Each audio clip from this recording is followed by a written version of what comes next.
Now that we've done that, Shamit, we do need to talk a little bit about the table setting that, around the Pelicans here and just sort of try to set it all up. They're about to hit the road for a back-to-back against the Knicks and Pacers, or they are on the road, rather. They'll start that tonight. We're recording on Tuesday morning. Enter the week at 34-24, right there with the Suns in the 5 and 6 spots in the West, a half game up on the Kings and Mavericks in that cluster right below the home court advantage spots.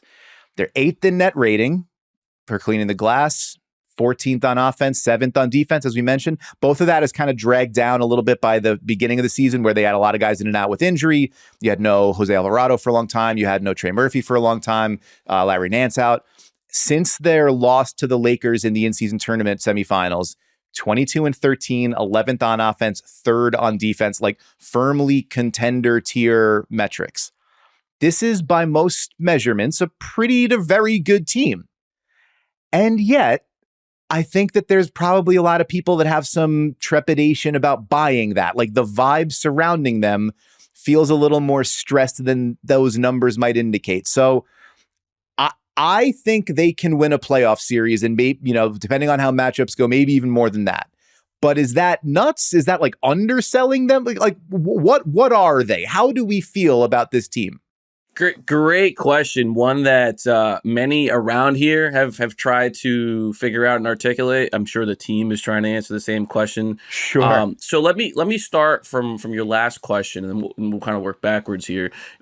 Should we? You talk about like them potentially winning a round. Should we be worrying about them as something more? And I think first and foremost, this is a team that hasn't proven anything yet. So like I think they have to earn that benefit of the doubt.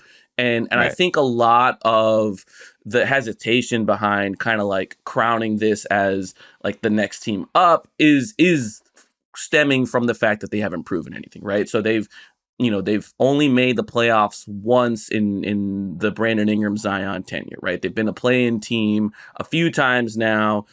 They only first recorded a winning record this past year, and they didn't even make the playoffs then. So like there are still steps to go before they kind of enter this echelon of contenders.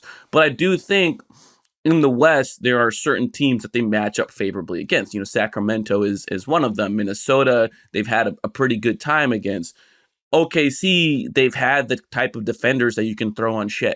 And so, those are teams that you're like, okay, if things break right, they can maybe get to the next round. And then it just kind of becomes, in my opinion, a little bit of a game of attrition, but also a game of who your best stars are. And I think the stars are the driving conversation behind the New Orleans Pelicans and maybe kind of like creating this feeling of uncertainty for those observing them. So just to kind of set the stage here, this is Zion Williamson and Brandon Ingram's healthiest year together by far.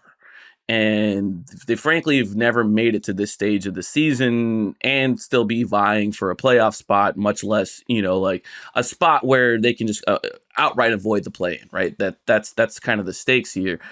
They have been less than fantastic. In my opinion, they are a duo very capable of individual greatness.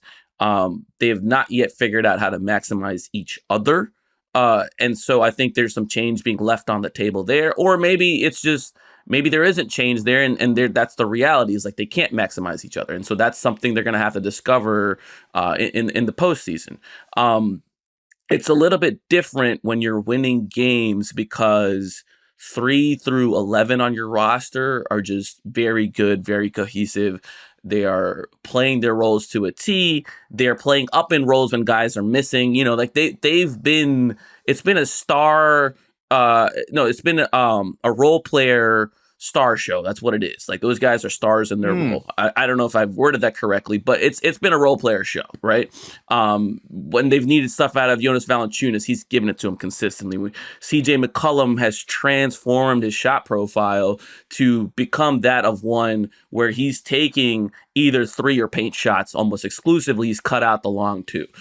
He's having his most efficient year to date because of his shot profile transformation. And frankly, they've just not been able to win that many games without him. They've survived games where Zion misses, or they've survived games where Brandon misses, but CJ misses they can't seem to figure it out. There's just a necessary blend of shooting, ball handling, creation that he brings, and I assume there's a little bit of that leadership too, right? That matters on the floor. But so the Stars, you know, even at their best, I feel like they've been borderline top 25 players. But on balance, it's been like, you know, I'm just throwing out numbers here. These are estimates. There's no science behind this. But like, you know, at their best, I feel like, you know, for the last 2 months or so, Zion's been quite good, actually. It's just, I'm sure we'll get into the Zion specifically, but like, you know, I would say he's been like the 32nd best player. And then like Brandon Ingram's been like the 43rd best player in the league. And like, you can only do so much when those are your two best players. And those are problems that show up in the playoffs. And now if those guys trend towards being top 15 and top 25 by the time the playoffs arrives, or that's the level that they're performing at, it's a very different conversation than what it is now. Because you get to the postseason and you're going up against KD, Booker, and Beal. You're going up against Jokic and Jamal. You're going up against Luka. You're going up against Kawhi, Paul George, James Harden. All of these guys who, you know, if they're going to be playing 38 to 43 minutes a game. And so like Jose Alvarado's been great, but like, I don't know if I like love him against the James Harden, you know, like, I don't know if I love him against a Luka Doncic even in bursts. And so like the Stars are going to have to take their game up a notch, and that'll ultimately define the ceiling of what's been a very, very good team.